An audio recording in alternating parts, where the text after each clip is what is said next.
Hey everybody, this is the Sliders Review, and I'm here today to talk to you about Warriors Season 1 and 2, the rundown review. I decided to combine both these reviews together because I just got through finished watching like the entire series. Third season has been renewed, is now on HBO Max. The first two seasons were on Cinemax, but then Cinemax I think shut down or something like that. And so HBO Max was able to save this show, and thank God, because it is a good show. This show revolves around the Tong Wars of 1870 America, in pretty much Chinatown of San Francisco.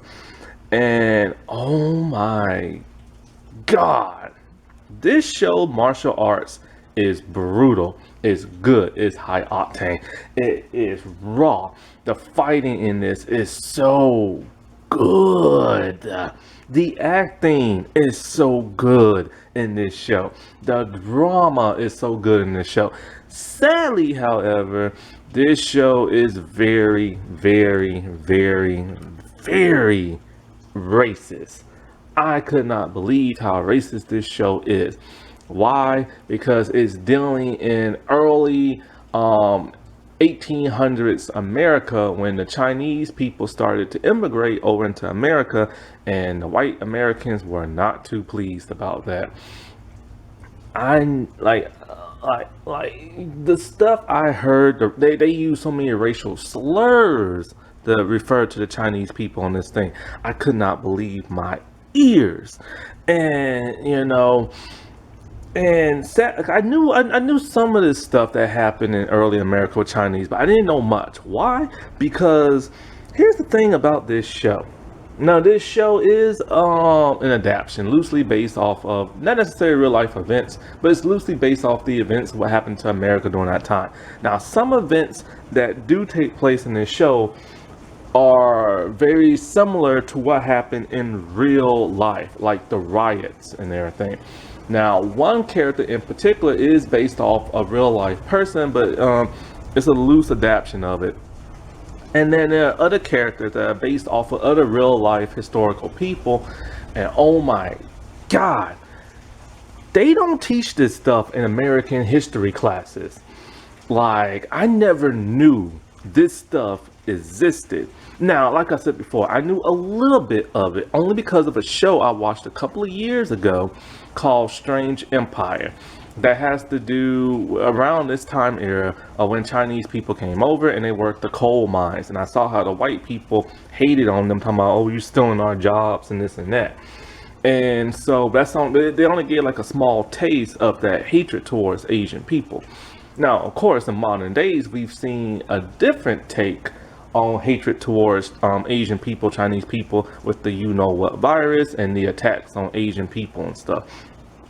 But this show depicts what life was like back in the 1800s. I never knew that. Never knew that growing up. They don't teach this in school. And one part of good reason why they don't teach this in school is because white people feel ashamed and everything. And it is the guilt. When I say they hated on Asian people back then, it's a million times worse than what the hatred is now. It is hatred very similar to when blacks came to America, when Mexicans came to like America. And it begs that question. Oh, what the world is wrong with white people? Not to sound hateful or racist, not like that, but what is wrong with y'all? Like, seriously. And it's not like stuff like this has happened a couple of years ago or a couple of decades ago. No, this was centuries ago. Y'all have always hated on everybody that is not white. And I don't understand that. Or white straight people, I should say. Like, I don't understand that. Y'all have hated on blacks, Asian people of all different types of Asians that there are, Native Americans, Jewish people, the LGBT, and also Indian, Pakistani, and like Muslim type people. It's like y'all constantly, and the Italians as well. And it's like, why? Why do y'all hate on so many races? See, this is exactly why so many of y'all don't want critical race theory to be taught, because guilt and shame. You're ashamed of your ancestors and you're ashamed of the modern day people that still act like this. And that's probably why this isn't taught in American history schools. Because you ever notice, because like when I say I never knew about this, like, because I always wondered, when did Asian people come to America? And what happened when Asian people came to America? I've always wondered that ever since I've been like alive. And so like, I am still alive, but I've always wondered that, you know what I'm saying? And it's kind of like that's never been explained in school, because you know how American history classes are when you're in grade school. Out of all the months you are in school, all you learn about is white people and their white accomplishment, or their great accomplishments, how they built this country, how they built the government system, the railroad systems, you know, stuff like that. How certain inventions came to be, and that's all you learn about all year long. And then that 1 month out of the whole school year, you learn about Black accomplishment with Black History Month. And I don't know the teaching now about Hispanic History Months in school, because I'm not in school no more, but there is an actual Hispanic History Month, like a holiday for the whole month. I have no idea what month that is, because I've never really heard about it until a couple of years back. And it's something a lot of people still to this day don't really pay attention to, even though it is a thing. And so, like, when you are in school, like I said before, all you hear about all the good stuff white people have done to America, but they don't tell you all the bad stuff they have done to America. The only time they do is when they talk about the Native American people, but it's very brief. All they say is that, oh yeah, white Europeans came to like America, they fought with the Native Americans, diseases were flying around, killing people on both sides, and then they talk about Thanksgiving, and then that's it. And they don't teach you the dark and gritty parts of America, because they don't want you to know just how screwed up their race literally is. Like, it is messed up what happened to these people back in the day. I have not seen stuff like this till I've seen like slavery movies and stuff.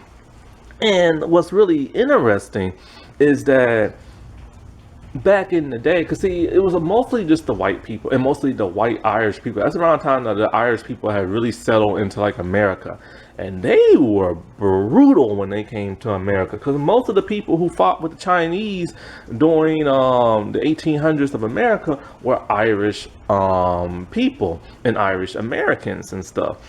And it had to do with the Chinese people working in like factories and coal mines and shipping yards and stuff like that, and that angered the white people. They're all like, you're taking our jobs away, we're not getting paid.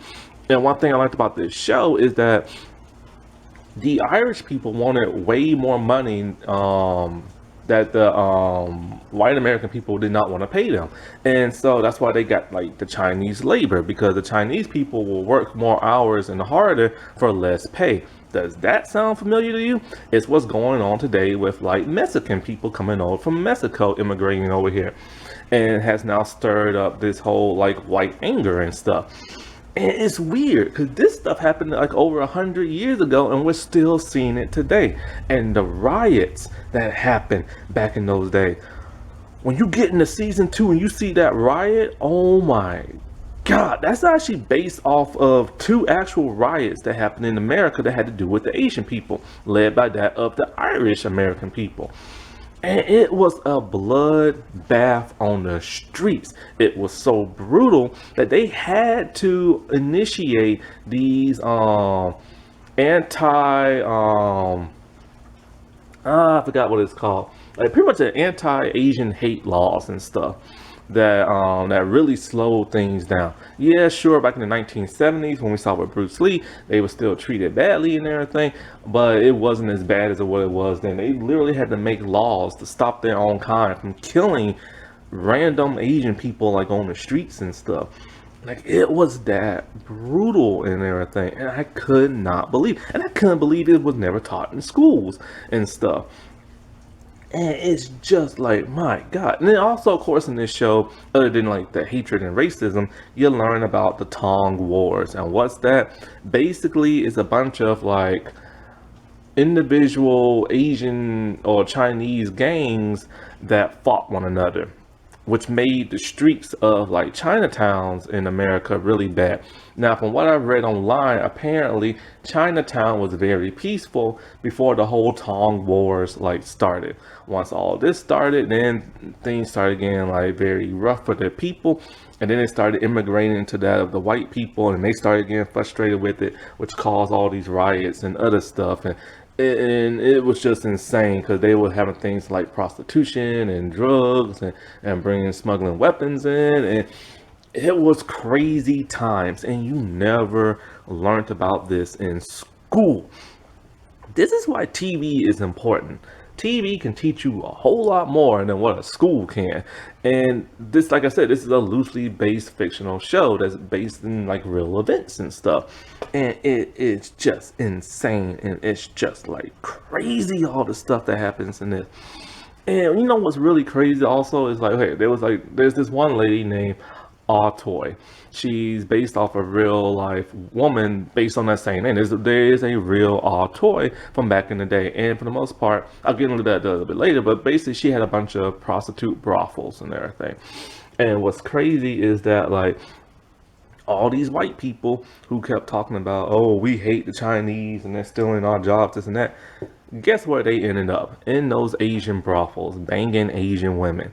And they always talk about how they hate this race and they hate this one, but then they go and they mess around with their women. That's the same thing that happened with black slaves and everything. They kept talking about how they hated black people, but then they kept raping all those black women and stuff, or they'll secretly be having sex with them like in private and everything.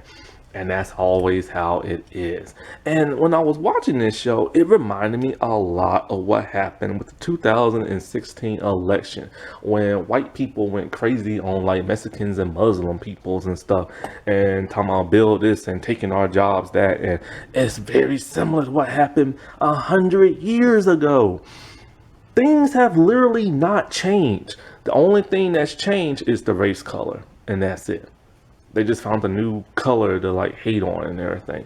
It's insane. It is insane. Like, you have to watch this show. And another thing I never knew about, I had no idea that Chinese men thinking they was coming to America was actually tricked, and they sent them to Cuba. And when they went to Cuba, they was forced into slavery and worked in the cane fields and everything, the sugar cane fields. I never knew that. There used to be tens of thousands of Chinese people living in Cuba, mostly men. Now, Cuba only has about 125 Chinese people. That's it, 125. Not 125,000 or 125 million, but just 125 people. Because most of those slaves, they fled and went to America, or they died there, or some of them just decided to still live there. I never knew that. I never knew Chinese people were made into slave labor and everything. And one of the reasons why a lot of Chinese went to America is so they can get more money to send back home to their families. And so many of these Chinese people, it was mostly the men that came over. They assumed they would just be in America for a year, make some money, and then go back home. That didn't happen. See, one man stayed there for 8 years and died in America because he couldn't afford to send himself back home and everything, because they made it so hard for them to go back home. It's weird. They don't want the Asian people there, but they work them into the hard labors and stuff. And they live in like these labor houses, and they are filthy and disgusting and dirty. Like, they're kind of like those British, workhouses. They're that disgusting, they're that dirty, they're that filthy, and they were stored by the hundreds of like Asian men just sleeping on floors, sleeping in cocks, sleeping in corners, taking different shifts so that they can they'll wake up at 5 in the morning, and then one person will still be working at night and the other person will be sleeping, and they'll take like shifts and everything. It was insane. Now, let's get into more of what actually this show is about. So, now the San Francisco riots of 1877 and the Chinese massacre of 1871, those were real life events. And they killed tons of Chinese people. And of course, a bunch of like white people died as well. The streets ran red with their bloods. I could not believe this when I found this out. Now, one of the riots that happened in the second season is based off both of these events, where like the Irish people were pissed at like Chinese people taking their jobs. I think like an Asian man ended up being hung or something like that. At least that's what happened in the show. Now I forgot what happened. I think some people ended up getting shot. I think a Chinese man ended up getting shot. I think that caused them to just go crazy and start killing a bunch of people. It is insane what really happened back in the day. Ironically, Bruce Lee, the famous legendary Bruce Lee, is the one who came up with this show many years ago. He pitched this idea to ABC and they rejected it. And it was supposed to follow the central character that is in this show, named I forgot his name, Yan, I think his name is. It was supposed to follow his character, and ABC rejected it. And then, ironically, many years later, ABC came out with a show called Kung Fu that was very similar to what Bruce Lee had came up with, about an Asian man who goes to America, who's half like white through his ancestries and looking for like a family member. And that's basically what Kung Fu is about. The original Kung Fu, not the CW one with the female. I'm talking about the old version with the male. Now, I never saw the original Kung Fu. Now, I never saw none of the movies, but I did watch, and I never saw the reboot with the female on CW, but I did watch Kung Fu, the legendary, The Legend Continues. I love that show. Kung Fu, The Legend Continues was awesome and everything, but I never understood, and I was shocked to find out that dude wasn't even Asian. And I remember watching this show, I'm just like, how is the cop dude Asian or half Asian? He doesn't even look it. And of course, that's back in old school America when they just cast white people or Native American people to play other races. So insulting. And but ABC's all like, they got out of that lawsuit, but all like, no, we was already in development of Kung Fu before you even came to us. So that happened with that. And so since Bruce Lee died and never able to make his show, many years later, I think his granddaughter, I think it is, she pitched like an idea to like the networks of like her grandfather's like show he wanted to pitch. And so I think somebody else is like the showrunner and stuff, and so this is how this came to be. Now they film in Cape Town, Africa, which is like, I think part of like the southern part. Man, it really looks like old 1800s America and everything. Now the Tong Wars, those lasted from pretty much the 1800 to all the way to 1930 and everything. And they always happen in Chinatown, that are parts of the U.S., and Los Angeles, New York, and Chicago. And I've never even heard of Tong Wars and everything until now. Now with this show, there aren't really no good people in the show, because it's kind of like you have nobody really to root for. Like even the people who are technically good, they have bad stuff to them. They're either in a gang, or they're like prostitute brothel type people, or they assassinate folks. It is hard to root for anybody. For the most part, the only real good person in this show is Penelope Blake, even though she cheats on her husband, but she's still the only good person in this show who doesn't do anything bad. And for the most part, Officer Lee is kind of good, but he has somewhat of a bad backstory. Now, when I say they were ruthless and racist to like these Chinese people, my God, the cops will just be going through the streets and just randomly start beating one of them and everything. If they're looking for one of them, they start searching all of them and they beat the snot out of them. When they start to run, they grab them and they beat them with their police sticks, and they beat them bad. If one of them mouths off to them or don't look at them properly, they beat the snot out of them. And it gets to the point where it's so bad that when they arrest a bunch of them, they harass them, they say bad things about them. Because see, the Chinese people at that time, they had these long braided ponytails, which was required by law in China. And when they got arrested, they would hold them up by their hair, their ponytail, and chop it off and take pictures with them. And they would take pictures next to like Chinese men holding them up by their ponytails and making these stupid grins and smile. And Lee tells them if you chop off their hair, then cause like the police kept telling them, go back to China, go back to your home, like racist stuff, you know what I'm saying? And so Lee tells them, now that you chopped off their hair, they can no longer return to China because it's against the law for a man to cut his hair. And so, yeah, they were extremely racist to these people and stuff. And don't even get me started on the racial slurs they kept calling them. Now, it's gonna be really hard for me to say some of these people's names. I'm letting you know right here, right now. I am about to butcher the crap out of these people's names and everything. Oh, I feel so bad about to butcher these people's names. But let's get into some characters and what they did in season 1 and season 2. So, our main character, like our hero of the show, his name is Asan. I guess that's how you pronounce Song? I don't know. I can't pronounce these dude's name. But he is played by Andrew Koji. And so he is our main character.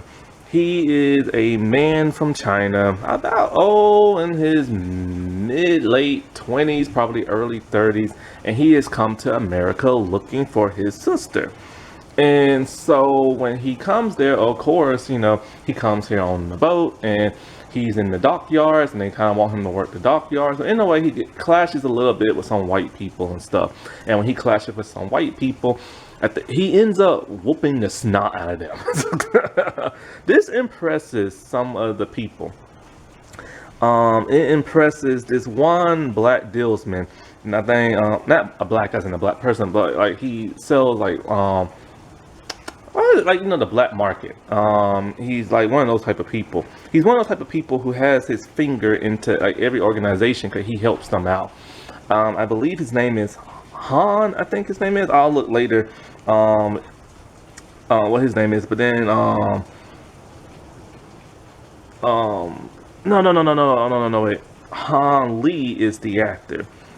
Wayne Chow is his so he gets introduced to Wayne Chow, and Wayne Chow's all like, oh, you know, I think you'll be interested in meeting some people. So he ends up joining this organization part of like the Tongs, like this Asian gang. Like they're like mafia type people, you know what I'm saying? And so one of the people that he meets is young June. And Father June is the head of that organization. Father June does not play around. And so he joins them. So now this central character that we're supposed to root for is now a gangster and everything. Yeah, like it's weird. And his character goes through like a huge transformational arc from these 2 seasons. And it's too, when you get to the 2nd season, it's kind of like, well, why should I root for him anymore? You know what I'm saying? Because some of the stuff that he does. So anyways, while he's there, he's secretly looking for his sister. And so he gets like, you know, so like they have him do like a bunch of like stuff for them. So he kills a bunch of people in the beginning of like the show and everything. And so yeah, he's our main central character, but he's a gangster and he goes around killing folks and stuff. These rival like gangs and stuff, because you know you have to do what it is they want you to do, and if you don't, then they're gonna get you and stuff. So he kills a bunch of people and they fight with hatchets and everything. And when I say the fight scenes are brutal, my god, they are brutal and they are bloody. They do not shy away from blood in this show. And so like so in the first couple of episodes, I think probably like in the 2nd, he's walking around town and he sees a white lady being attacked by 2 white men. So he makes those 2 men stop by whooping the snot out of them. In comes the police. Now the police in this show are all Irishmen. Why? I have no idea. But they are. And so like, of course, being white cops, they see, even though they see the white men or the aggressives and everything, they still pretty much take it out more on the Asian dude. And so they arrest on and everything. Even though the woman keeps telling him he saved me, he protected me, they don't want to hear it. And this is when we first get to see some real nasty racism and stuff. He's thrown in jail. They call him all kind of racial slurs. They're being nasty to him. Now, what they don't know is that he speaks English because his grandfather was like white and everything. So they have no idea. So they're treating him nasty. They call him all kind of different names. They will not listen to that woman's side of the story and everything. And so when he's in jail, they literally put him in they put two huge white men in the jail just so they can beat up on him. But of course, he ends up whooping their behinds and everything. And so, long story short, there's a good cop and there's a bad cop. And I'm trying to think of their names because there's a lot of people in this show. When I say there's a lot of people, my God, there are a lot of people in this show. But the woman name is Penelope Blake, and she is played by Joanna Vanderham. And so, like, she is the one who he saved. And so there's a good cop who I think his name is Lee. And he's pretty much like he's tolerant of other cultures and stuff. He's not racist like everybody else. But then this is this huge cop dude named, then they call him Big Bill, I think. I'll have to God, I'm trying to think of what his name is. Because like I said, there's a lot of stinking people in this show. Like, this is a huge cast and everything. And so, like, the main evil mean cop dude, he's just being all nasty and rude to him. Anyway, so it's time for his trial and everything. And there's an Asian woman. She goes to the house, I guess, of two witnesses, and she tells them, "I will kill your family if you go to court and testify against this dude that's locked up."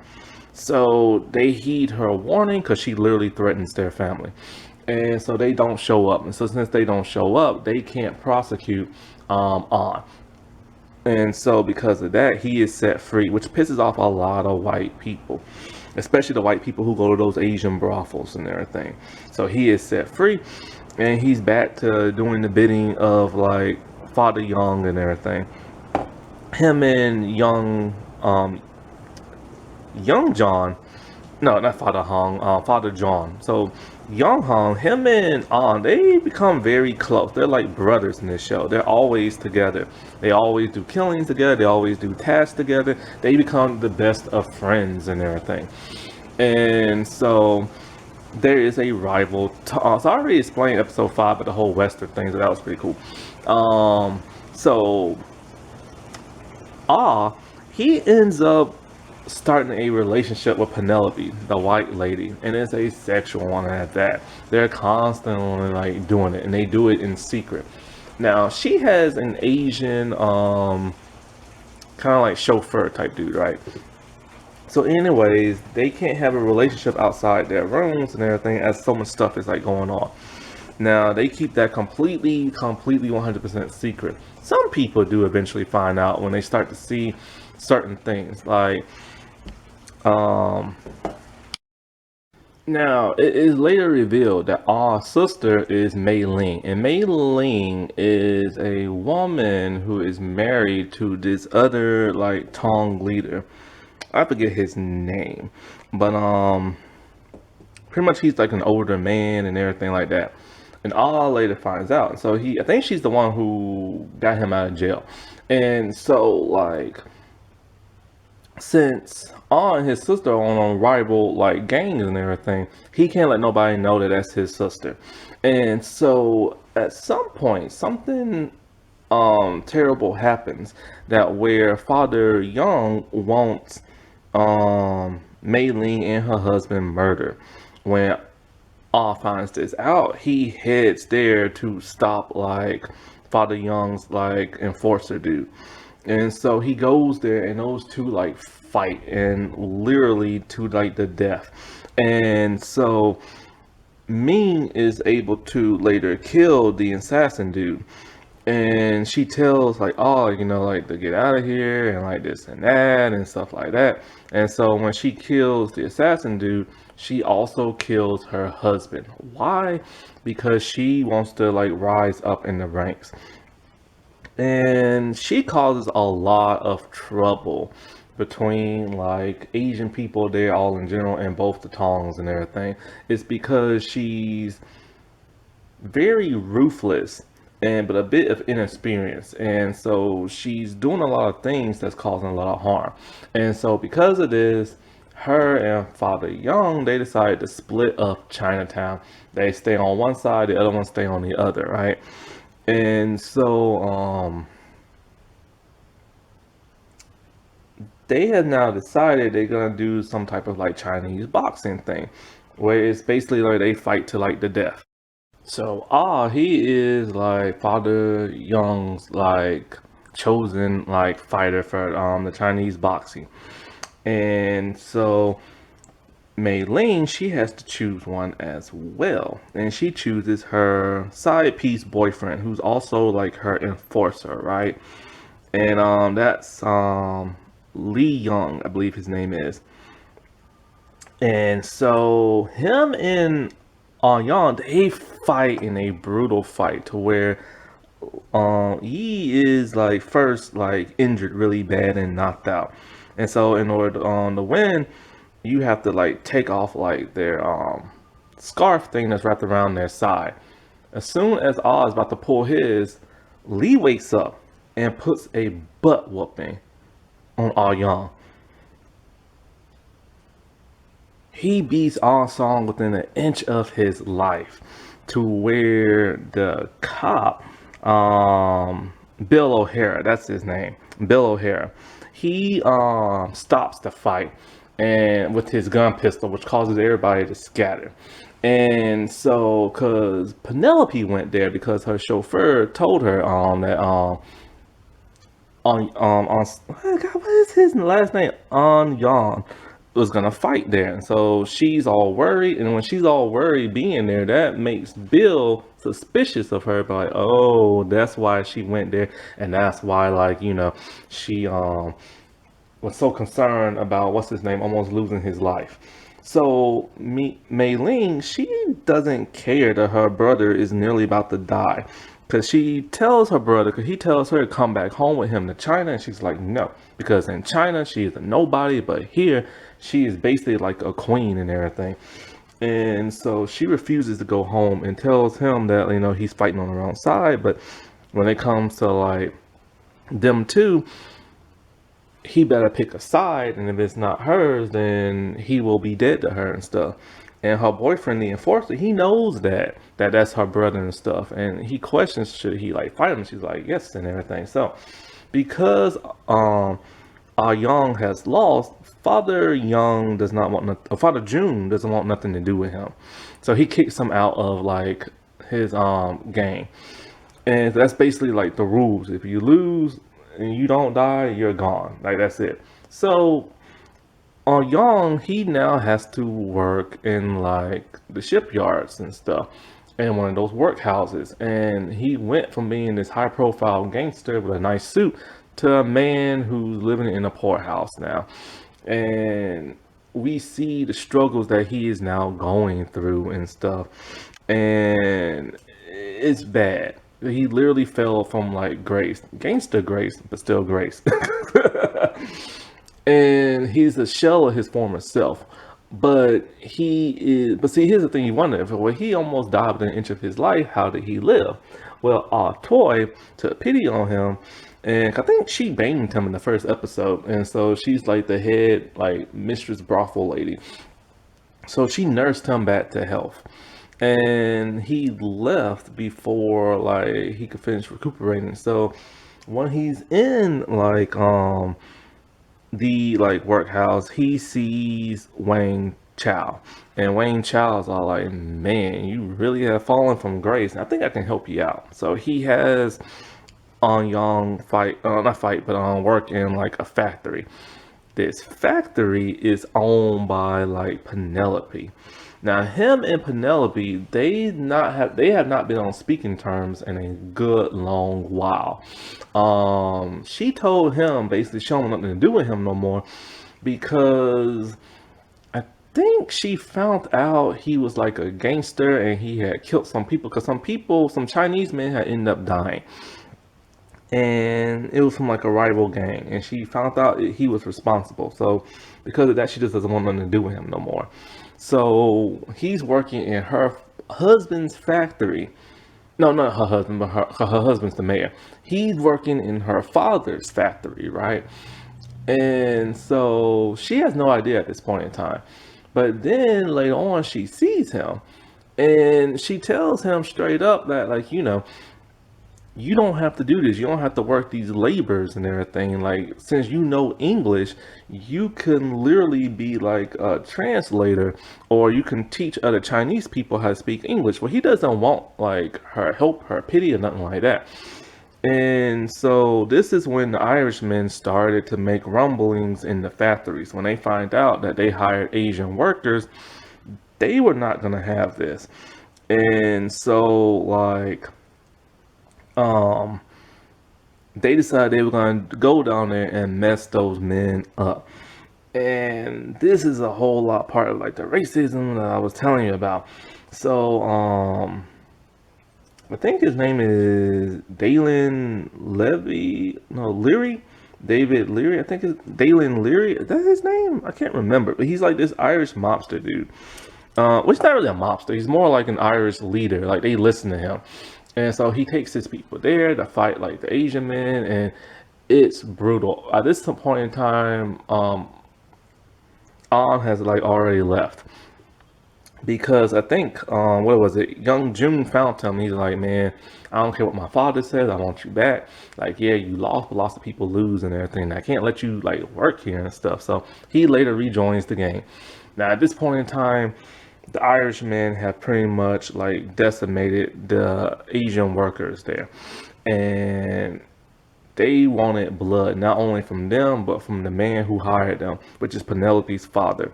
And so when they try to get into his office, her father is trying to like get his pistol ready and put bullets in it, but he suffers a heart attack and he dies.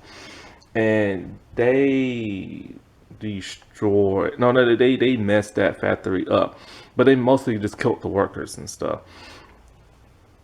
When we get into the second season, we see that like Asan, he has become a very changed man. He is now working these underground fights from a woman named Rosalita Vega, and he's determined to be the best fighter he is after getting that butt whooping in that Chinese boxing thing.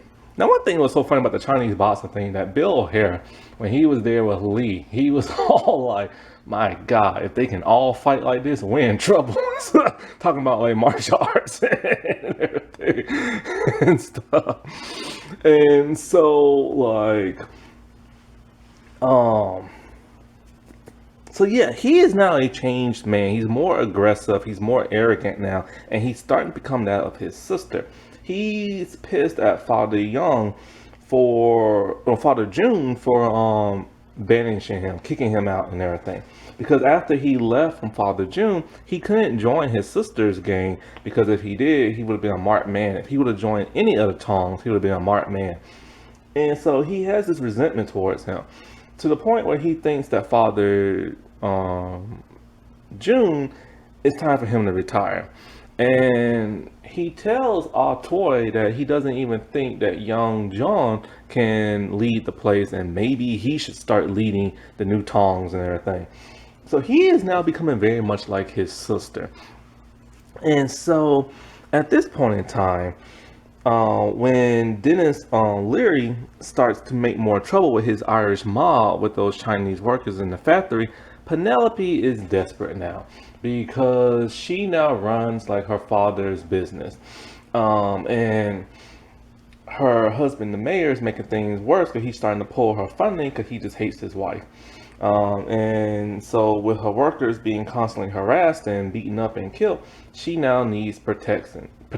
So who does she hire? She hires s1& and the Tongs that he worked for. So now the gang is hired there for protection.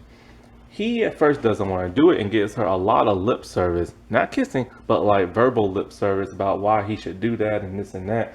And so he agrees, but they have an agenda. See, they're hiding their smuggled drugs down in her factory below in the tunnels and everything. She does not know that. So now that the Tongs are protecting that place, the Irish mob has like backed off for now. And so things get even crazier when Sophie, which is Penelope's sister, she joins up with Dennis because she falls in love with him. She tells him about like the tunnels. Her and her sister don't get along, so she tells him about the tunnels. He blows them up with dynamite. Now Penelope's business is like all gone. Now at this point in time,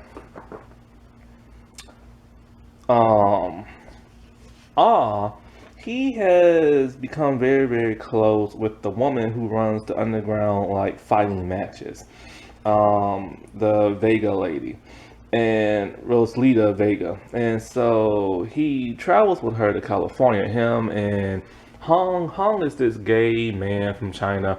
He's very hilarious and he fights really good. And he travels there with like young John. And so in this California place, the man who runs it, he doesn't want no weapons whatsoever there. And so they think they're there for some type of like fight tournament to get some more money because I think lost a bunch of money in drugs when the place blew up or something like that. And so he's trying to get some more money for Father June. And so he's gonna fight in the tournament, and of course he ends up winning and everything. He impresses like the man who works there, who owns that town, so much that he wants to invite Rosalita and for like dinner. Now at this point in time, Rosalita and has done it because him and Penelope are like no more. And so when they're there at the dinner, she tells him before the dinner, she tells him the story of how like Mexico used to own California till like the white man took it over, and with the railroad systems and stuff like that, and how like her father was like murdered and everything, and she has like a sister and all this other stuff. So the white man who owns that town in California, he has a Mexican wife, and he's talking about how like I was married to a white woman, but these Mexicans, man, I tell you, they do things that the white women can't do. It's just, the dialogue's weird in this. And so he left his white wife for like a Mexican lady. And so when they have dinner and everything, he shows them like this very beautiful old-fashioned pistol gun, and he's showing it around the table and everything. And so when Rosalita gets it, she starts talking about like, I've seen a gun like this before. And then she goes into like this huge backstory that worries this man, talking about my father made a gun like this, and that some white man killed him for it, and all this other stuff, and then stole like my family's land and all this other stuff. He knows exactly who she is, and he wants his gun back now. But she does something interesting. As his enforcer is about to take care of business, she whips off her necklace, which is actually a bullet, places it in the chamber, and kills him point blank. s1& is upset that she used him and everything. He's pissed, furious at her. So of course they get like arrested, and as they're getting arrested, again taken to like another jail cell outside that town, they get the coat tracking stops because they get ambushed by who? The wife of the man who just died, who turns out to be Rosalita's sister. See, they planned this whole thing out. Now that she's the sole benefactor of his land, they get the family land back and everything like that. And their father is gone. He's still pissed until the enforcer comes in and murders her. So they take out the enforcer. Then he finally forgives her as she dies in her sister's arms. And so when he heads back into like San Francisco and everything, he's just back still working for like Father June and the gang until young June takes over and everything. Well, some crap has now started. See, a huge riot takes place, and it's the Irish mob led by Dennis, and he has had enough of Chinese people, so he sends hundreds of white Irishmen to Chinatown. It is a bloodbath. Son, he goes there with the rest of the Tongs, and all of the Tongs gangs now decide to fight as one. So they just whoop on the white people, and it's a huge battle. Son takes some nunchucks, and he just starts whooping on everybody, to the point where after the bloodbath, he becomes the local hero now in Chinatown. They have now painted his picture on the wall with nunchucks. This pisses off his sister to where she sees that he is starting to become too big. Young June is starting to realize that too. And he even tells him, you know, even though I am in charge, sometimes it seems like you're in charge and everything. And of course, because Son, he wants that organization for himself. So it pretty much ends with his story there. Now let's get into some other people, and I can go into further detail about certain events that happened and what led up to this huge riot. This Olivia Chene, she plays Autoy. Let's just say that, Autoy. Now she is based off a real life prostitute brothel lady from China, and her story is similar to that of this show, but they changed a little bit in the show. And in the show, she also kills people with swords and assassinates people. In real life, I can't find no evidence of that. So she is loosely based off of her. Basically, it's like this. She came to China on a boat with her husband. Her husband died on the trip there, and she was taken in by the captain of that ship. He was very fond of her. Rumor has it she was very tall, very lovely, and so he showered her with gifts, so much that when she came to America, she had some pretty good money and was able to get her own business started in Chinatown. She started a brothel where she became like a prostitute, but then she later started bringing in other Chinese women to be prostitutes and everything. This is also what happened in the show. Now, in real life, she expanded her business into other brothels, but then of course she had problems with white people. Those problems with the court systems. See, it's illegal to be a prostitute, so they tried to shut her down. She was able to bribe her way through this and use some of her savviness that she learned from white people to get through this, until in real life, I forgot what happened. I think a Chinese man was murdered at her place by a white dude. And at this time, white America has passed a law that where people of color could not testify in court, especially against that of a white person. So because of that, in real life, she was unable to keep some of her businesses, and she went back to China, where she was very wealthy and everything. She stayed there for a decade. In her later years, she came back to America. And when she came back to America, she never married, because she was never allowed to marry outside her race. See, this is why in episode 5 that I reviewed early on, I said it was this Chinese man and this white lady, and they was married. This would have never happened because there was a law that prevented this. And so she was never able to marry, but she did take plenty of partners and stuff like that. Now, when I said, just like in the show, she brought in Chinese women from China and made them into prostitutes, pretty much sex slaves. And she took mostly those that were in their 20s and 30s, but she also took teenagers as young as 11 and 13 in real life and in the show. However, in the show, when she finds out that she took in a teenager who's a virgin, she takes pity on her and decides to raise her as her own, and teaches her she's basically a servant. She cleans up, but she will not allow her to mess around with any man. When a man does, however, and pays double, when she finds this out, she whoops on him and everything. She teaches that Lao, I think her name is, how to fight with a sword. And now in this show, Toy, she is very good and very close with Asan and Father June. And so a lot of her, their men go to her and everything. Now, she keeps white men happy by bringing them lots of women to sleep with and stuff. This so this is why they don't mess around with her and her business and everything, for the most part. And she bribes them with money. And also, in this show, we see a lot of white men, like I said before, who hates Chinese people, and they go to her brothel.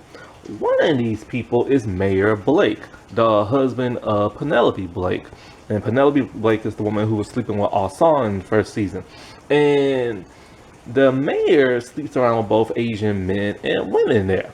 And so, like, he keeps that secret from the rest of the people. But the cops, they know that. So when the cops go there to bust all the prostitute people and all the men who are there, they have to warn the mayor that, hey, you know, we're here and then we're going to do this and stuff like that. So they know what he's up to. And they know what a lot of the people are up to.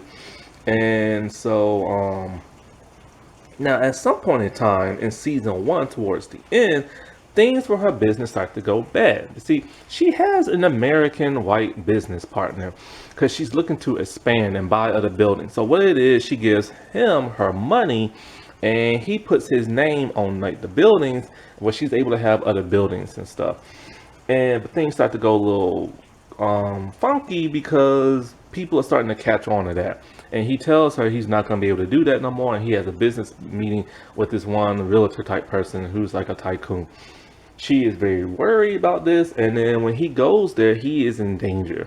So she goes there with a cloak on and a sword. She cuts off this dude's hand and she kills another. And she kills both of them.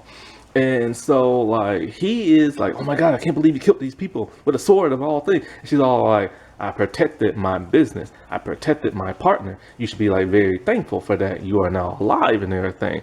And she literally tells him like she did this to protect her business and to protect him and everything. So because of this and this murder, it now gets to the police. So now they think they're looking for a swordsman and they think they're looking for a Chinese swordsman, which makes things rough for Wayne Chow and everything, because they want to know who is this swordsman and where can they find him. So also now, I'll get into that a little bit later. So also with Toy, she's the one who nurses Assam back to like health when he was on the brink of like dying. Now in the second season, we start to find out a little bit more about her. Her and Asan, they're going around and they're killing tons of Irishmen who are messing around with Chinese men, killing them and stuff. So now she's murdering people left and right with her sword, and so is Lao. This, of course, is pissing off the cops. And the police chief and the mayor and all them, they want this person apprehended. They have no idea who it is. They think they're looking for a man when it's actually a woman, or two women and everything. And so, like, in this show, she meets with a woman. And this woman's name, she's a white lady. And this white lady is actually based off a real life woman in real life.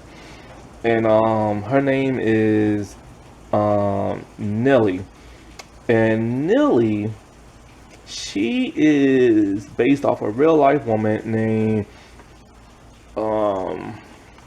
what's her name? I can't pronounce this. Dina, or something like that.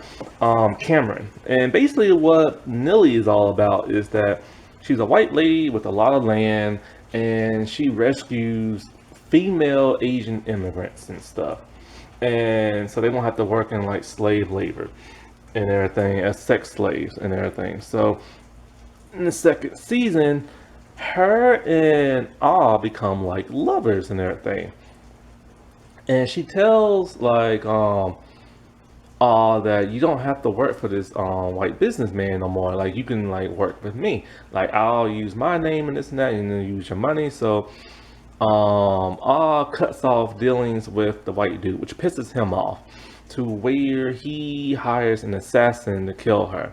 So when the assassins go to kill It's a huge, brutal fight between those three. She is able to prevail, but she's battered and bruised, and so much that her face is bruised up for the rest of the season, midway into the season and towards the end. So she can't even help fight in like the riots because she is taken out.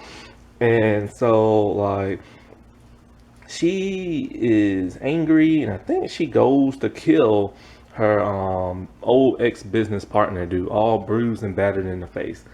I'm not sure. I think she tells him, "You need to leave town, and don't you ever come back here again. If you do, I will kill your family and everything." And but she lets him live and everything. And so like, but her face is messed up. Now, what's really sad is that, my God, they actually show the women coming from China and everything being in these like workhouses and slave houses and boats and stuff like that. It was a very disturbing scene because they do like this aerial shot view from like cabin to cabin, and all you saw were naked Asian women with chains around their neck, screaming and hollering as they're being raped by like white men on top of them and stuff. It was disgusting. And so Toy freed all those women and she gave them to Nilly.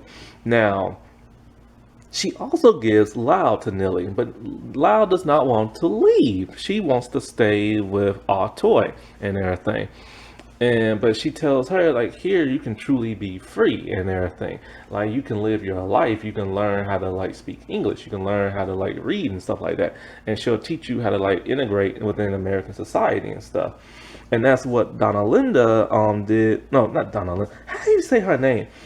Is Donna Dina Cameron did in real life and stuff. Now, Hong Lee, he plays Wei Chow. He's the black market dude. What's interesting about him is that he voiced Master Splinter in the 2012 Ninja Turtle series. And then in Rise of the Ninja Turtle series, he voiced Shredder. So that's cool. He played both like arch enemies of each other. So his character is very interesting. He is a savvy businessman, always dressed in nice suits. And so he always wears a top hat and a really nice suit. He has his finger in everything. He knows everybody's business. He gets along with all the white cop. Well, he gets along with Bill O'Hara, and he's kind of like an informant. And he also gets along with all the towels and everything, and all the tongs. I mean, and so he's kind of like a neutral kind of person. Now we find out about him that he actually has a little secret that Toy knows about. His secret is he messed around with a white prostitute many years ago and has now fathered a child with her. And the child is probably like 4 or 3, something like that. He goes to visit the child and she calls him daddy, but he tells her, no, no, no, no, I'm your mom's best friend and everything. So he doesn't want nobody to know that she's half Asian because she looks more white. And if they find out she's half Asian, things are going to be bad for her. So the mother says she doesn't prostitute no more and he gives her money and all this other stuff. But then some bad stuff starts to happen. See, Toy, when she starts killing with the sword, Bill starts to like harass Chow and takes away all his weapons and stuff. And of course he needs those weapons to sell to like the gangsters and stuff. So he is now gonna plant evidence on another Tong that he doesn't like, particularly one that harasses him and makes fun of him and stuff, named Zine and everything. So now Chow has decided it's too dangerous now that people are like banging down his door, both white and Chinese. So because of that, if they were to find out about his daughter, then things would be bad. So Toy and him help arrange to get his daughter with Nilly, where she will find an orphanage and find a family that will adopt her and everything. And so he takes her from the mom. The mom is heartbroken and everything, but he says it's too dangerous. He's all like, you're a prostitute, a Chinese man, it just wouldn't work out for her, and he's looking out for his daughter. So he will never see his daughter after this, and he knows that. And the daughter will now live her life being known as a white girl and never know that of her Asian heritage and stuff. Now we also find out that he can fight. He helps out Toy during like the riots.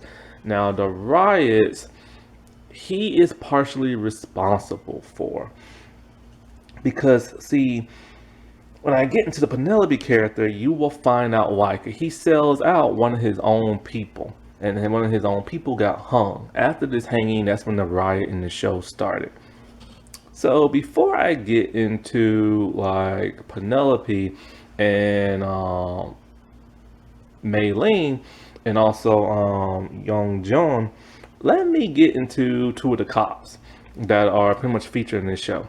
So the first one is Bill O'Hara. Bill O'Hara is a racist white cop. Now, he has no sympathy really for Asian people, and he has this new like police officer named Lee. Lee he doesn't like at first, because Lee is very sympathetic to that of like Asian people and other people, and he doesn't like that. However, Bill gets into some trouble, gambling trouble at the Asian casinos, to the point where he owes a lot of money. One of his old friends, who is white, works there as an enforcer, and he wants Bill to pay up. If Bill don't pay up, he will kill Bill's family. So Bill lets Dalen knows of this, and Dalen does not like this, and they beat the snot out of that enforcer dude, and he makes Bill kill him. Bill doesn't want to, but he does. He said, "Look, Bill, if you don't kill this man, something about, I think he'll go after him," because he knows Bill went to that casino, to the Asian casino. He don't like that, and Dalen does not like the idea of white people going to Asian brothels or casinos, for that matter, or working for Asian people whatsoever. He feels like people should stay in their own lane and everything. However, the Asian casino people still want their money. So this is when Zing comes in. Now, Zing is played by Dustin Nguyen. And I've seen that dude in just about everything that could be in. From VIP to the Rising Sun movies to like all kind of stuff, right? So anyway, Highlander too. So he starts to make Bill work for him. So basically, Bill has to shake down people for money that owes the casino. Once he pays that debt off, he'll be free. Bill does not like doing this. He doesn't like having to shake down white people for money and giving it to like the Asian people. But he owes money in debt, and of course, he don't pay, they will kill him. Zing feels like, hey, you know what, since I'm making you do this, you are now working for me. So that means not only are you shaking down people to pay off your debts, but you know, I'm gonna give you some spending money. And that's how I treat my people. Bill does not want this. Bill tells him he can shove it like where his hole is and everything.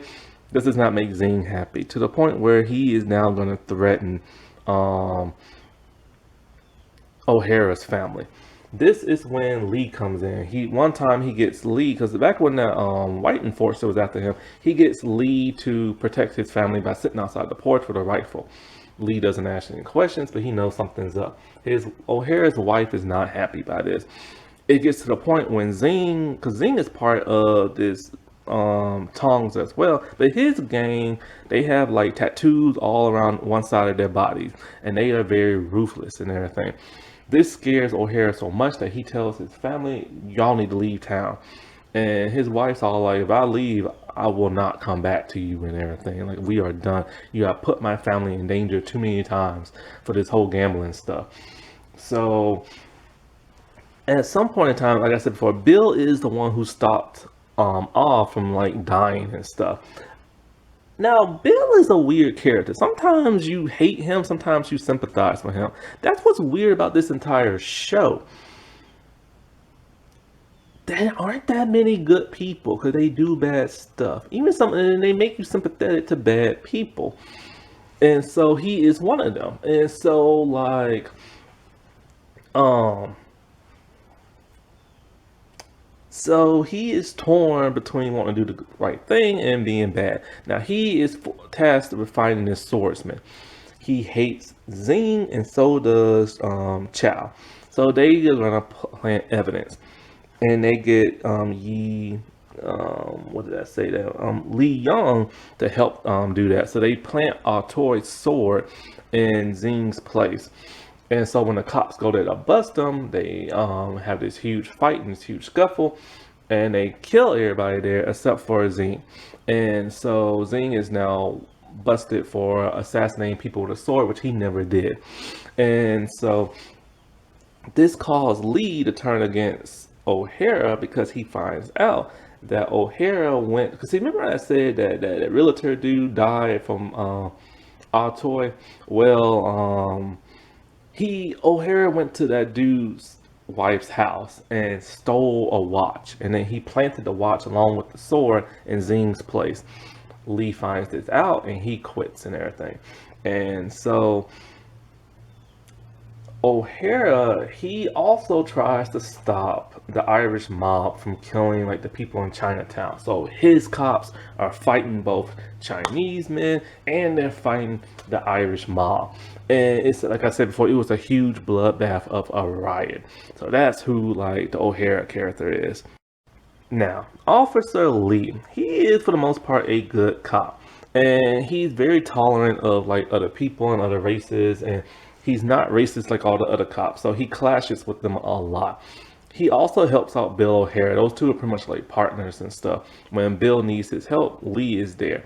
And then they become closer because there's a bounty hunter looking for Lee. Lee has a tragic backstory. So he used to live in Georgia, but then he left there, went to San Francisco, became a cop.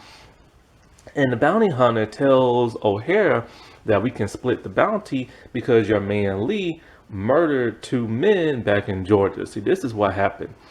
Lee was messing around with a black woman, which is a big no-no. And his two cousins found that out, and they started harassing her. So Lee, when the men, they murdered Lee's black mistress lady, right? And so he got so outraged that he murdered both his cousins. Then he fled and everything.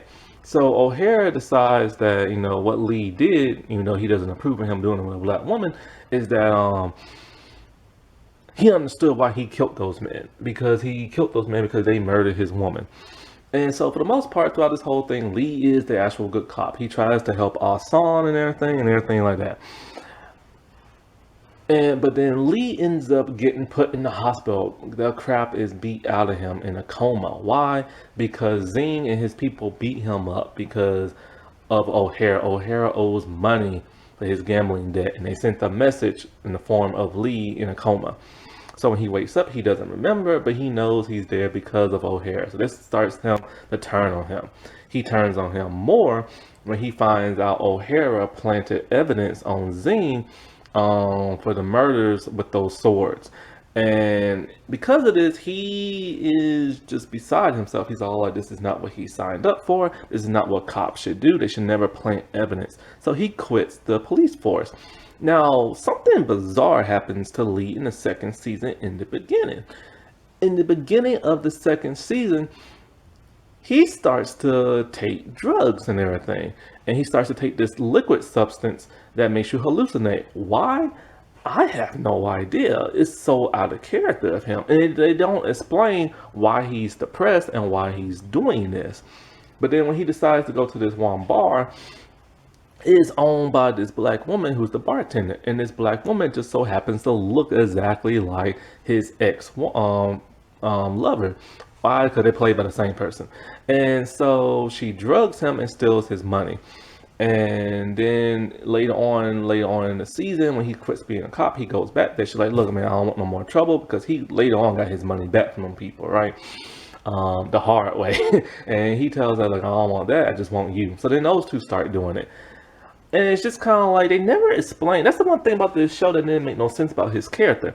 Why did all of a sudden he turned to drugs and everything? Like, they just never explained that. And they really didn't go into detail as to why this woman looks like his former lover. So it's just kind of like, because it's only 10 episodes. So since they was doing all the other stuff, they didn't have proper time to flesh out this story, which is a shame because it made no sense.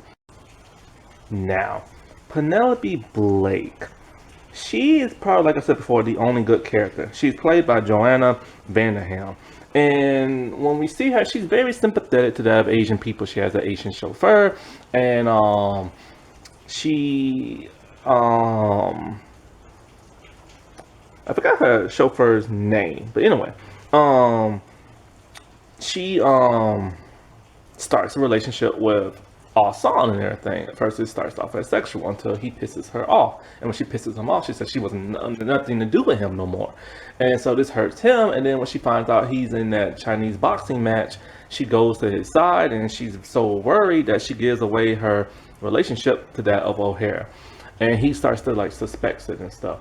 Her husband is Mayor Blake, and her husband is a racist, and he does not like his wife, and she does not like him. And so, like, but she only married him because her family needed the money and everything. And so, her father ran a factory, and her father used to have like these Asian workers, which of course pissed off the Irish people. And so, when her father died, she took over the business. She's a very headstrong woman. She's very defiant of that of white men. When white men keeps trying to like tell her, oh, you know, this is our country and the Chinese don't belong here, she tells them straight up how they stole the land from the Native Americans and killed them, and how they're immigrants themselves. And like she tells them like you shouldn't be getting pissed at like people hiring Asian workers, because if you actually did your job and stop being so lazy and stuff, that we won't have to hire them and everything and stuff. And she's all like, it's the white people who are screwing over white people, not the Asian people, because it's the white people who are hiring the Asian people and stuff, because y'all won't do y'all job and y'all want too much money and this and that.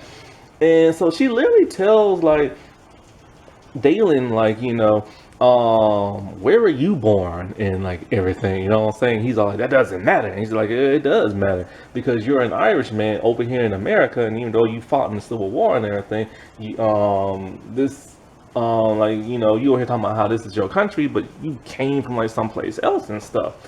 And so she literally lays down the verbal smackdown on white men. And so when she hires the gang to protect her business, things turn for worse when her sister, Sophie, played by Cecile, how you say her name? Cecile, Celine Birkin, and so she's from Free Reign and everything. Not Free Reign, but no, not that Reign. Free Reign, that horse show. And so her sister ends up falling for Dalen and everything.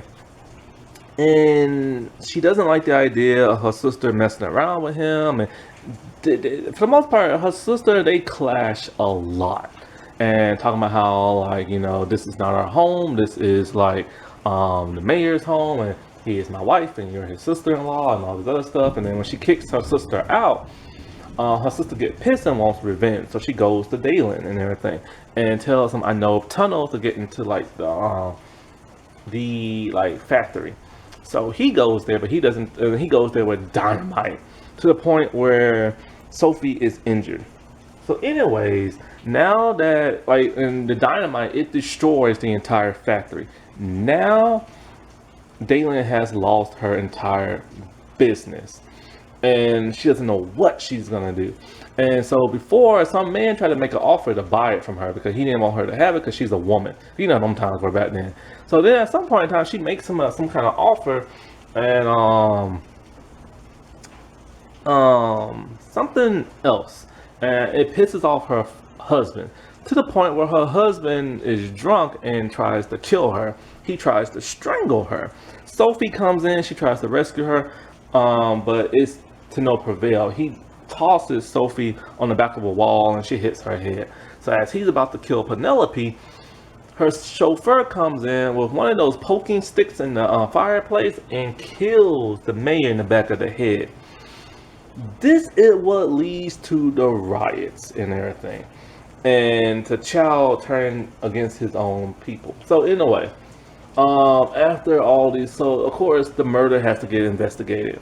She lies and says she didn't. But then the cops are kind of like, well, how were you able to kill him if you was being strangled by him and the blow to the back of his head with the tool bloodied up the back of his head went in the back of his head. So how can you do that unless your sister killed him? And she's like, no. But then the sister rats out the chauffeur. So now they're looking for him. So she gave money to the chauffeur and told him, look, you must leave San Francisco and everything like that. And but because at first she's all like, we need to go to the cops and explain what happened. He's all like, I can't, I'm Chinese and they will throw me in jail. She's like, no, I will vouch for you. But her vouching for him does not mean nothing because he is a Chinese man and that was the mayor, a white man. And she saw what happened to Ah-San. She thinks the system's gonna work, but it doesn't. And so she gives him money and he flees. And so because of this, when he flees, he's in hiding, which causes the cops to look for every Chinese man looking for him because they have a picture of his sketch drawing. And so he, what's his name? Wayne Chow finds him. It's all like, look, man, they're looking for you. I can get you out the country and back to China and everything. So he takes half that dude's money, and then he places him in a coffin. All like, you know, when Chinese people die, they go back home to their country. So he puts him in a coffin. It's all like, they'll never find you. But he ratted him out to the cops, and he ratted him out because of Lien wanted him to. And there's another reason for that, because the deputy mayor, who's now the new mayor, wanted him to. So because of this, they arrest him. And as they have him in the back of the police wagon, the Irish people see him, and the Irish people are like, oh no, he killed our mayor, we have to get him. So here comes Dalen and everything. Dalen tries to stop it because Sophie tries to intervene. And so the Irish people, they hang the chauffeur and kill him. The cops tried to stop it, but they are no match for the Irishman. Sophie sees this and talking about how her chauffeur dude is a good man, he doesn't deserve this, but Dalen tries to get her out of harm's way. So this causes him and her to break up and everything. And then this is what causes the riots after this. That causes Dalen to be all like, we have to take all these people out because they're stealing our jobs and this and crap and that. And so that's what, my bad, got a call. So that's what started the whole riot thing. The mayor dying and them hanging that Chinese dude. And so, yeah. So after this, Penelope does not like the deputy mayor, Buckley, and everything. And so she goes to the newspaper people. I forgot what newspaper company it is, and tells them, I'm going to tell the truth about what happened that night and how the chauffeur dude protected me, even though he killed my husband and stuff, but he was killing in self-defense. The newspaper dude goes to the deputy mayor's all like, the former mayor's wife is starting some mess. Do you want me to print this story or not? He's like, of course not. Gives him some money. And so then the deputy mayor has Penelope come to his office and they talk. And she's furious, talking about how, like, I can't believe you hushed my story and everything like that. The deputy mayor takes a letter opener and he walks towards Penelope. And then he stabs himself and starts screaming and hollering like, she attacked me, she attacked me, she attacked me. So they arrest her. And you will not believe where she ended up. He doesn't want her in jail. He wants her in a place where she can literally not talk and nobody will believe her because he knows that she saw him stab himself. He has her put in an institute, a mental institute. So when she wakes up, she looks around here and she starts screaming because she couldn't believe where she's at because she's tied to like a bed. And then all these other women start like screaming because they're like mentally ill. So since now she is in the crazy house, nobody's gonna believe what she says because they think she is certifiable crazy. I cannot believe that. So Jason Turpin, he plays Young John. Now he was in the last two Fast and Furious movies. He was in 9 and he's gonna be in the 10th one. I refused to see 9 because I heard how stupid it was, especially with the whole outer space thing, and I'm probably not going to watch 10. Those movies just aren't good no more. Let's face it, people. Those movies just aren't good no more. They haven't been good in a good while. So anyway, so he plays Young John, who is the the son of Father Jun. And so he's really good friends with Asan. Right? Those two are like brothers. They're like really tight with each other, right? And he does not know Mei Ling is Asan's like sister. He doesn't find out until the last episode of season 2. And so he's very skilled martial artist. He's very skilled with throwing knives and a hatchet. But he always bangs tons of women. He's very cocky. He's very brash. He's very rude. He thinks he's all that.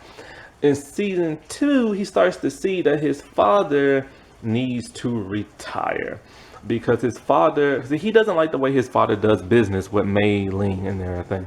He feels like dividing Chinatown is no good. And he doesn't like the idea of her doing whatever she wants and everything and making things worse for them and other Chinese people. So at some point he turns against his father. His father decided first he was going to kick him out of the organization by burning, because they all have like this like tattoo or like something that represents their gang, and he burns them off people. So he burned them off like Young, but Young decided, you know what, it's time for me to take over this place. But he makes his father retire. He doesn't kill his father. And so so he runs the organization after that. And after that, during the riot, he decided to fight along with the other Tongs and everything.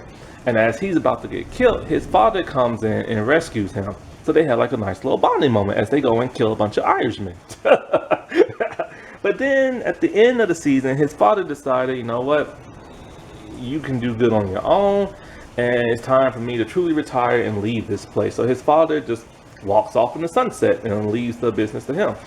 And so that's basically his character. And then so he is upset when he finds out about Mei Ling and Asan. And he feels like he's been betrayed in everything. So Dean Jogger, he plays Dalen Leary. He is the Irish mobster dude who hates all Chinese people. He is the one who starts a relationship with Sophie. He is the one who's partially responsible for the riots. He is also responsible for killing tons of Chinese men because he hates them so much, and that they working in the jobs that he feels only for Irish people and stuff. He, like I said before, he is based off a real life man, Dennis Kearney and everything.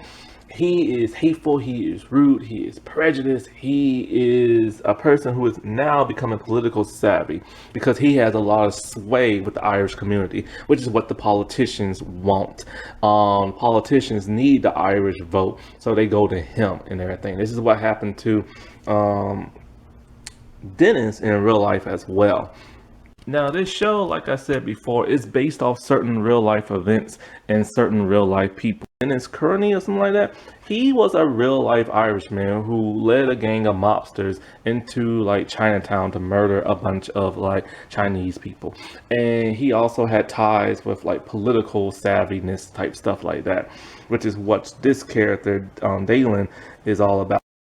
Now, Walter Buckley, he is the deputy mayor who becomes the real mayor. He is working alongside Mei Ling and everything. Basically, they do things to help make things worse for the Asian people so that the white people will hate against like the Asian people. And this benefits her because she is trying to rally all the Tongs together and be the head boss.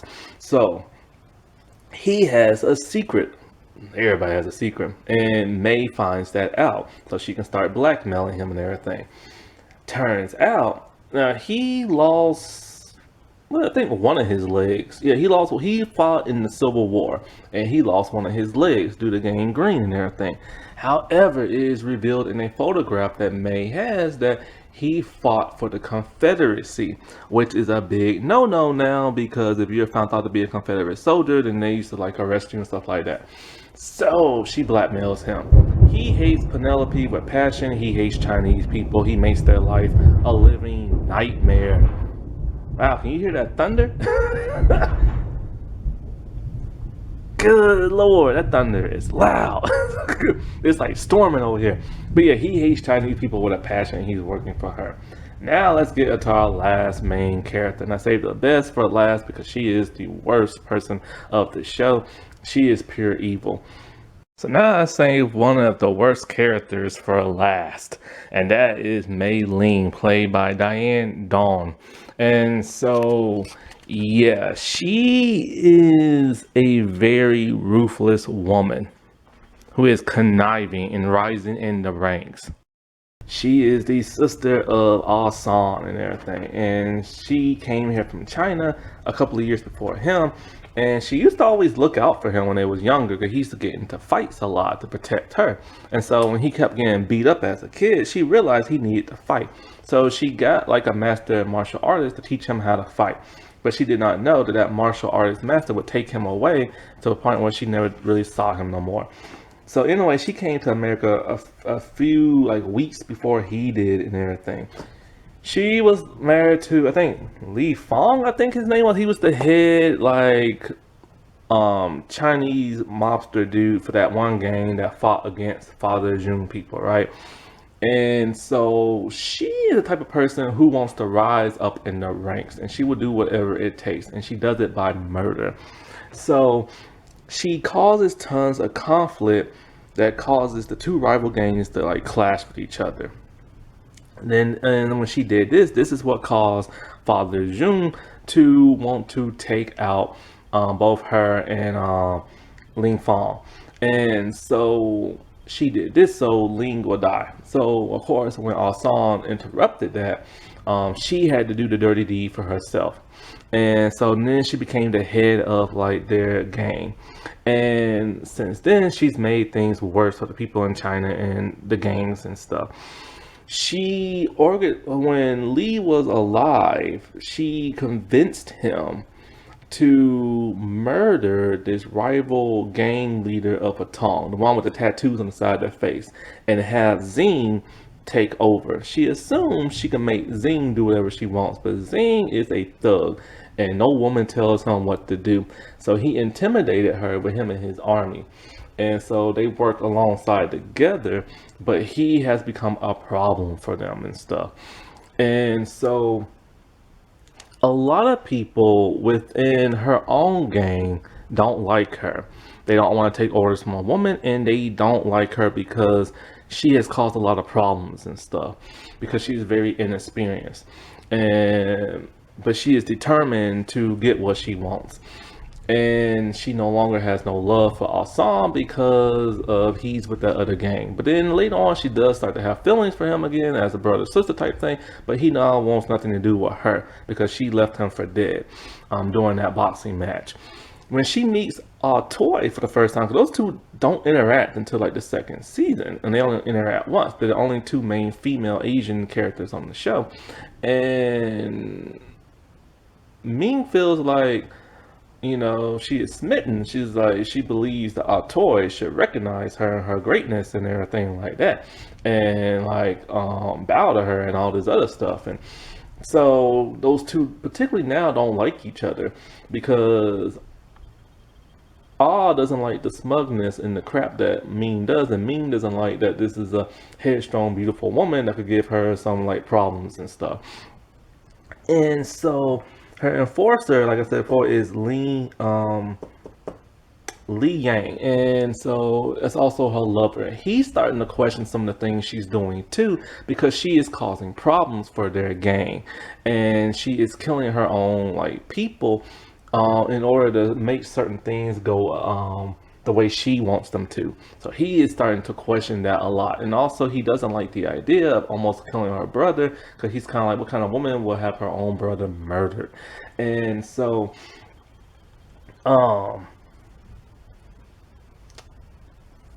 and what makes things even worse is that like now that Zing and his people are taken care of, Zing's now in jail, but he's about to free himself towards the end, we see. So now she's starting stuff with Father June and young June and stuff now. And so during the Riot Wars, she helped cause that because she convinced Chow to betray the chauffeur. And she did that so there'll be this huge blood battle. Basically, it's like this. The more of her rival gang members that are slaughtered will be less of them, and they'll be able to take over their organization. And it will also cause conflict between, so since this will cause conflict between whites and Chinese people, Buckley gets what he wants and she gets what she wants. She gets less of like those gang people to deal with, and he gets to stir up more trouble and stuff like that. And so now she has something over him, leverage, that photograph of him in the Confederacy. So she is rising up in the ranks big time and causing a lot of mess. But when she sees her brother has now become the town hero in Chinatown, this angers her and everything, because he's becoming now a mortal man, and she doesn't like that. So it's going to cause problems between those two. Now, one shocking thing that Lien does is that when she's talking to Young Jung, along with Asan and Lee and everything, she rats out her brother and lets Young know that, yeah, Asan is her brother and everything. This is what causes that huge conflict between those two. And so when she leaves, her enforcer dudes is all like, why did you do that for? And she's all like, to be honest, I had no idea I was even going to do that. And so it's like, she's playing around with fire almost like a child and doesn't necessarily really know what she's doing, but she just wants to cause conflict a lot. I don't know if she's doing this because now she's pissed that her brother won't forgive her, or if she's doing this so that him and his gang will like fall out and then he'll have no place to go but with her. But it's just like she's just like stirring like the pot more and more. Now these next characters, I thought I recorded the audio for them. Well, actually, I know I recorded the audio for them, but I can't find them now. I think I lost the audio, so I'm just going to hear them try to redo this real fast. Dustin, when he plays Zing. Zing is like the new head of this Tong group. See, the original one was assassinated by that Lien and her husband, and then he took over to be an ally of Lien. However, he doesn't like the idea of being controlled by a woman, and he's very, very ruthless. And he lays down the law when it comes to her and stuff. And his group is the one with the tattoos all on the side of one body. And he does not like the black dealer dude, the black market dealer dude, Wayne Chow. And so he embarrasses him and everything, talking about you work for me now and all this other stuff. And he's also the one who started blackmailing Bill into getting back his gambling money and stuff. So pretty much they all frame him for the sword murders and stuff. He goes to jail, but when he's in the prison, he shakes loose the bars knowing that he is going to escape soon. Father Jun is a very ruthless gangster man and the head of one of the Tongs.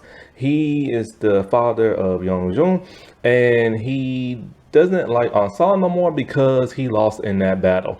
Also, he has decided he's gonna play nice with Lien until he's gonna take over her organization, until his son takes over his, because he doesn't believe in his leadership. He later saves his son when he was about to be killed in the riot and has decided, you know what, I will retire. And then he walks off in like the sunlight and stuff. Played by Perry Young. Christian McKay, he plays Mayor Blake. Mayor Blake is just a pompous mayor dude who doesn't like his wife.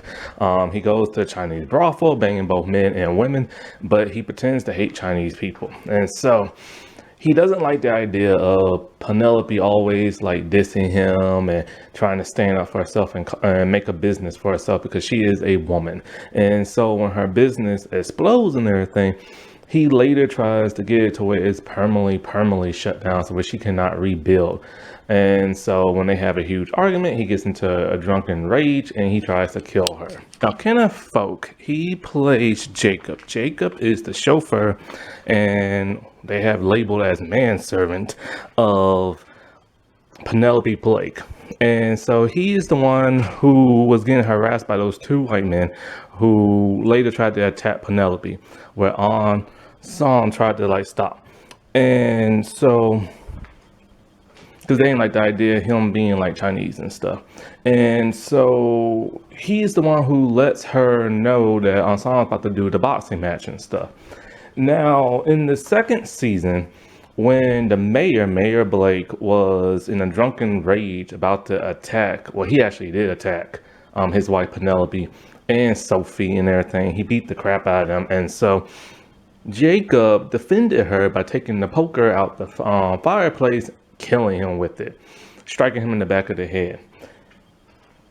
So when Penelope came to, she was worried, and she's all like, we'll go to the police, tell them what happened. He's all like, no, I'm Chinese. They will never believe that. After what happened with Ah, you think that she will learn her lesson. So she gives him tons of money, and he takes off running.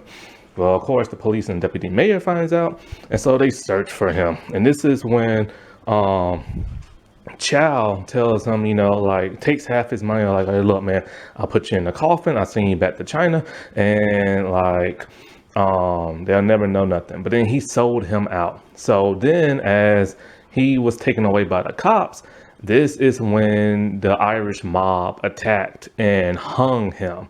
And this is later on what caused the riot in San Francisco.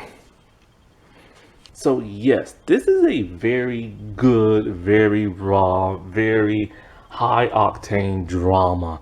It is very gritty. They don't hold back on this show. But sadly, like I said, it is racist.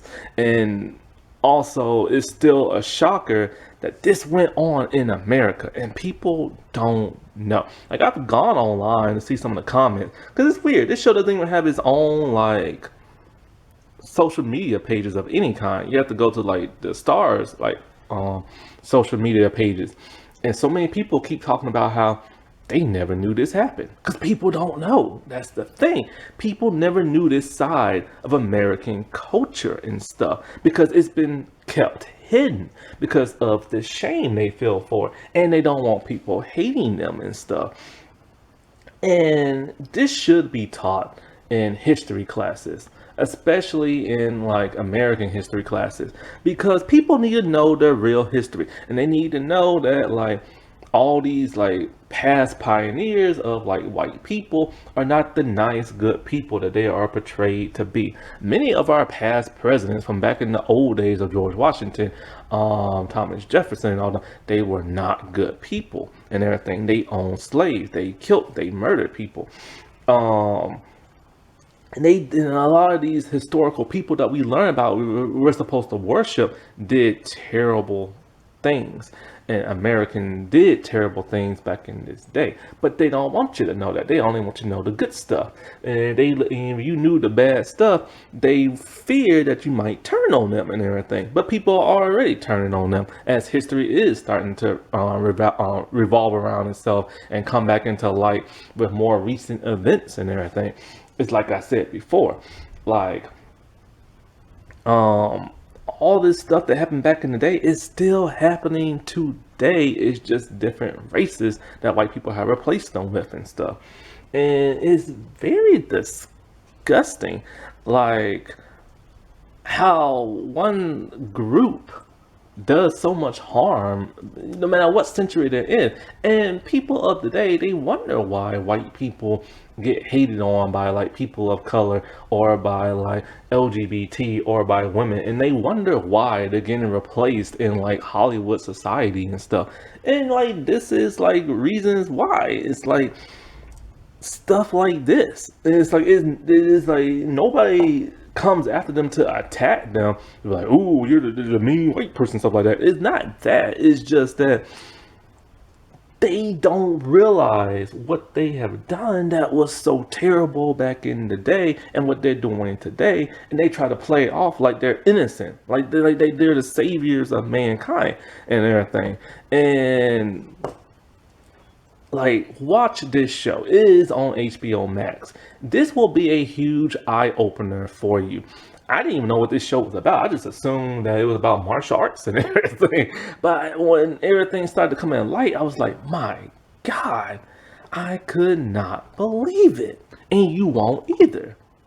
Alrighty, well, I'll talk to y'all later. Bye.